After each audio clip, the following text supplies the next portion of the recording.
Precious people and wonderful people of the nation of Zimbabwe, I welcome you to this prophetic talk.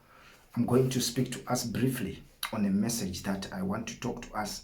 This is a prophetic warning that I promised that I'm going to share with you. For those who were following, some of you came across a thumbnail where I said, Zimbabwe, be careful of the return of Gideon. And I'm going to use Gideon as a character that is living, that is there, that is existing in our nation, Zimbabwe. Remember, those who are following our messages, they understand that I use biblical characters, I use biblical templates to speak to us. This is how God instructed me to speak to the nation. And sometimes I may not mention names per se, but for those who are with me from the beginning, they'll understand. They've a message they are tracking. And I want to encourage those who are joining us for the first time that you need to be patient, you need to follow in order to grasp what God is saying. So today I'm going to give this prophetic warning, because when I gave a message, my recent message, where I was talking about Gideon and his 300 men, when I was saying God is in the work of chiseling, removing unwanted material, God said, I must warn those, even those who are being removed and those who are despising, even those who are not part of the process that God is doing, so that they cannot insult, they cannot ridicule,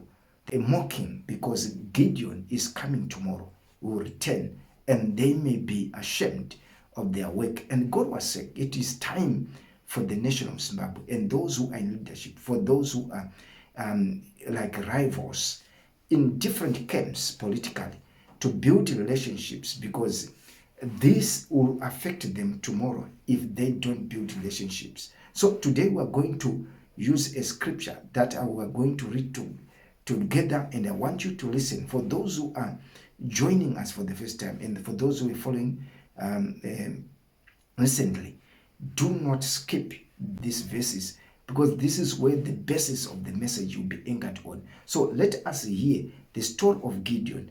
When he asked for help, his men were exhausted, and he said, can you give my men water as we pursue, as we fight these Midians? He was following two kings. So as he was following them, these people said, we can't give you help because we are not seeing results. To these kings, now in your hands, to have the results. So they mocked him. And Gideon promised and said, when I come back, I'm going to deal with you. So let us listen to this message first, to this scripture, then I'll come and conclude this message. And Gideon came to Jordan and passed over, he and the 300 men that were with him, faint, yet pursuing them. And he said unto the men of Succoth, Give, I pray you, loaves of bread unto the people that follow me, for they be faint. And I am pursuing after Zebah and Zalmunna, kings of Midian.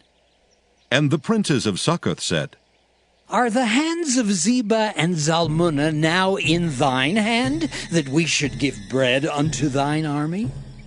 And Gideon said, Therefore, when the Lord hath delivered Zebah and Zalmunna into mine hand, then I will tear your flesh with the thorns of the wilderness and with briars. And he went up thence to Penuel, and spake unto them likewise.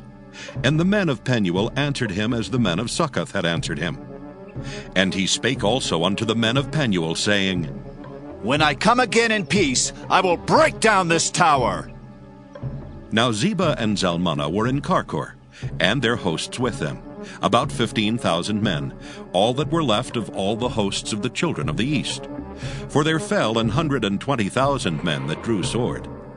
And Gideon went up by the way of them that dwelt in tents on the east of Nobah and Jogbehah, and smote the host, for the host was secure. And when Zebah and Zalmunna fled, he pursued after them, and took the two kings of Midian, Zebah and Zalmunna, and discomfited all the host. And Gideon the son of Joash returned from battle before the sun was up, and caught a young man of the men of Succoth, and inquired of him.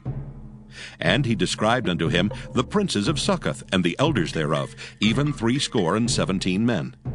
And he came unto the men of Succoth, and said, Behold, Zebah and Zalmunna, with whom ye did upbraid me, saying, Are the hands of Zebah and Zalmunna now in thine hand, that we should give bread unto thy men that are weary? And he took the elders of the city, and thorns of the wilderness, and briars, and with them he taught the men of Succoth. And he beat down the tower of Penuel, and slew the men of the city. Then said he unto Zebah and Zalmunna, What manner of men were they whom ye slew at Tabor? As we have heard from the scripture, eventually Gideon came back with the results, and he said, this is the results you were asking for. As per his word, he dealt with these men, and he also broke the tower, and God gave him grace to do so. In our case, I'm not saying this is what is going to happen, but there's a lesson and a warning to say, those who are mocking, those who are not seeing what God is doing with these Gideon men whom I'm referring, they must be careful in how they ridicule and insult, instead of building relationship, instead of assisting. At the end of the day, when he comes back, they will be ashamed. This is a prophetic warning to the nation of Zimbabwe to say, let's understand what God is doing. It's a season, and people, they just to look with physical eyes. We might not understand what God is doing. We may see things with a political eye only, but God is working something that is great in our nation, and is raising leaders, and is raising a leader. If you are following my message consistently, you understand what I'm saying. So this is a message. It's not time to ridicule. It's not time, because God is anointed a man and is coming with the results.